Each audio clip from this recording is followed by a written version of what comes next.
ऊर्जा युवा प्रतिष्ठानचे संस्थापक अध्यक्ष आणि शिवसेनेचे उपनेते जिल्हाप्रमुख अजय बोरस्ते यांच्या संकल्पनेतून गंगापूर रोड येथील हिंदू हृदय सम्राट बाळासाहेब ठाकरे स्मारकात आयोजित करण्यात आलेल्या बाल महोत्सवाच्या पहिल्या दिवशी डॉक्टर सलील कुलकर्णी यांच्या बालगोपालांवर आधारित गाण्यांचा कार्यक्रम आयोजित करण्यात आला होता। राजकारणाबरोबरच समाजकारण करण्यावर आणि विशेषतः लहान मुलांसाठी विविध उपक्रम राबवणाऱ्या अजय बोरस्ते यांनी पुन्हा एकदा 3 दिवसीय बाल महोत्सवाचे आयोजन केले आहे। या बाल महोत्सवाच्या पहिल्या दिवशी नाशिकमधील असंख्य बालगोपालांनी विविध उपक्रमाचा आनंद घेतला आहे। दुसरा दिवस असून बोलक्या बाहुल्यांची धमाल पाहायला मिळाली। प्रसिद्ध कलाकार सत्यजित रामदास पाध्ये आणि त्यांच्या अचाटराव यांनी धमाल मेजवानी दिली। जोरदार टाळ्या अनिताई सांगितली वाव। तर अनिताई हे बघ, आज आपण ऊर्जा बाल महोत्सव कार्यक्रम करतोय नाशिकमध्ये। तर आपल्याला सगळ्या लहान लहान मुलांचं करमणूक करायची आहे।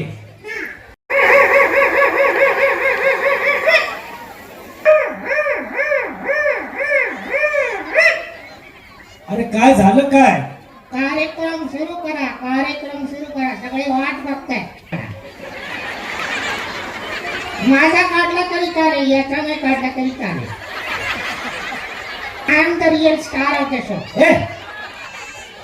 तर सगळ्यांचं नीट स्वागत करणार का? तुमचा कार्यक्रम आहे, तुम्ही स्वागत करा। बरं बरं बरं। तर हाय काय हाय काय काय काय काय काय? अरे लोकांना हाय म्हण। नाही नाही नाही नाही नाही, मग काय? नमस्ते म्हण, नमस्ते। बरं, नमस्ते। कोण ते?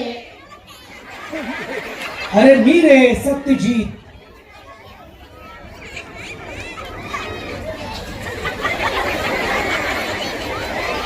असं काय बघतोय? माझं नाव सत्यजित आहे। काय सत्या? आज कोणाची केली हत्या? हे बघ, माझं नाव सत्यजित आहे, कळलं?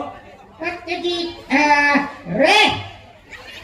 अरे नाही रे, समुदायासमोर, जनसमुदायासमोर जेव्हा जेव्हा वेगळ्या आवाजात असे अनेक कार्यक्रम असून बालगोपालांनी यात सहभागी होत बाल महोत्सवाचा आनंद घ्यावा असे आवाहन अजय बोरस्ते यांनी केले आहे। की आपण निश्चितपणे त्या उद्यानाचा, या स्मृती स्मारकाचा आनंद घेतला असणार। खरं तर ऊर्जा प्रतिष्ठानच्या वतीनं वेगवेगळे महोत्सव करण्यात आले। या शहरातला पहिला युवा महोत्सव हा ऊर्जा प्रतिष्ठाननं केला, ज्याचं उद्घाटन शिव खेरा यांनी केलं होतं आणि समारोप अजय अतुल यांच्या ग्रँड फिनालेने झाला होता। त्यानंतर आपण युवकांसाठी करिअर फेअर केला। खरं तर नाशिक आणि पतंग हा जुनं नातं आहे, आणि येवल्याची पतंग ही आपल्याला सांगायला नको, परंतु या शहरात आपण जगभरातल्या वेगवेगळ्या पतंगी आणून पतंग महोत्सव सुद्धा केला। आत्ताच झालेला ढोल महोत्सवही आपण अनुभवला असेल, कारण नाशिक ढोल हा जगभर वाजतोय आणि त्याचा डंका पण वाजतोय। त्याच पद्धतीनं भजन महोत्सव केला, आणि आता खऱ्या अर्थानं माझ्या सर्व बालमित्रांसाठी हा बाल महोत्सव या ठिकाणी कालपासून सुरू झाला आहे। सलीलजी कुलकर्णींनी याची सुरुवात केली आहे, आणि आज सत्यजित पाध्ये या ठिकाणी आलेले आहेत। रामदास पाध्येंना कोण ओळखत नाही?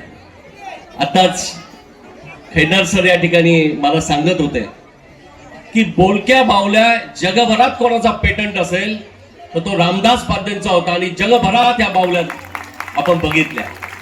दरम्यान या बाल महोत्सवाच्या पहिल्या दिवशी आयोजित कॅलिग्राफी कार्यशाळेला बालगोपालांचा उदंड प्रतिसाद मिळालेला आहे। तसेच बालगोपालांच्या हातावर कार्टूनचे टॅटू काढण्यासाठी मोठी गर्दी झाली होती।